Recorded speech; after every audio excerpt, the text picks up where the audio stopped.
Between 1748 and 1754, both English and the French are preparing for another war. They've just ended one war and they're preparing for another war. And so they try to shore up their own powers. The English build forts in Halifax to counter the fort in Louisbourg. The French respond by building new forts at the Bay of Fundy, which blocks Halifax. And so they're constantly building new forts to sort of make sure that they can keep a watchful eye on the other one. And tensions continue to mount. The tensions mount to such a point that in July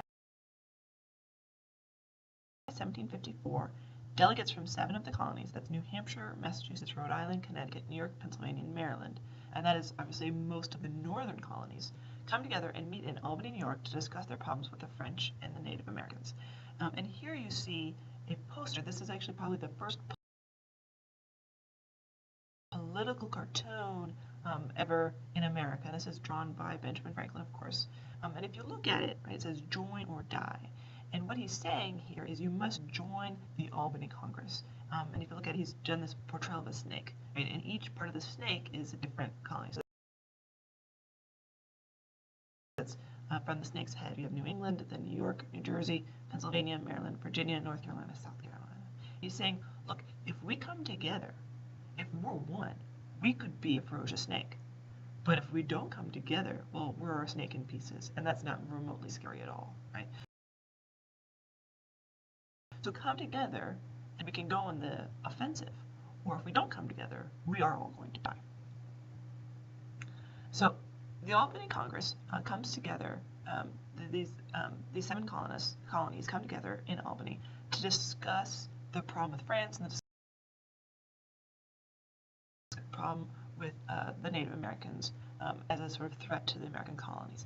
Now, the Albany Congress comes together and they create an Albany Plan. And the Albany Plan is very interesting because it creates an American government, right? It calls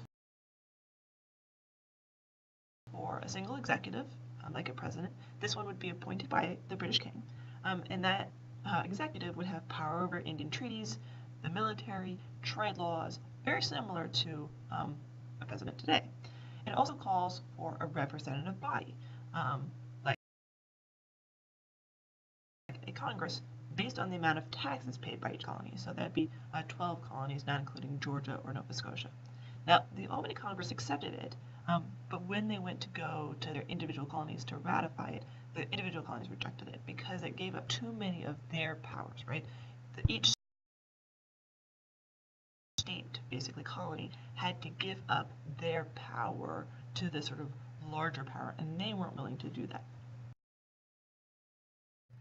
Now, this is Benjamin Franklin in 1789 thinking back on the Albany Plan.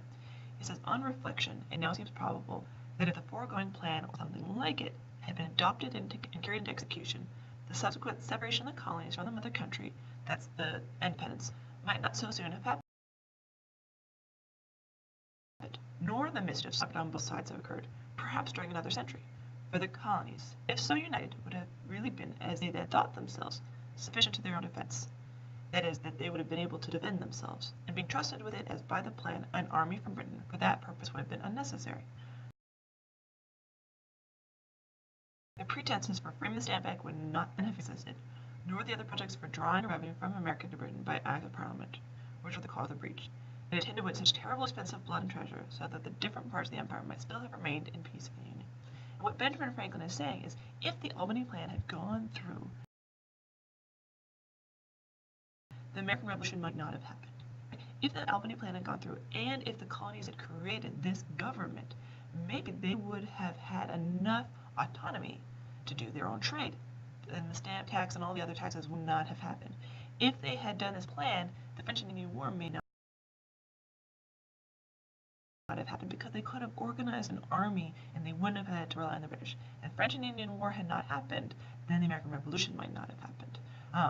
And it's a really interesting and very thoughtful exercise. You know, if the Albany Plan had gone through, would the American Revolution have happened? And in all honesty, you might be right.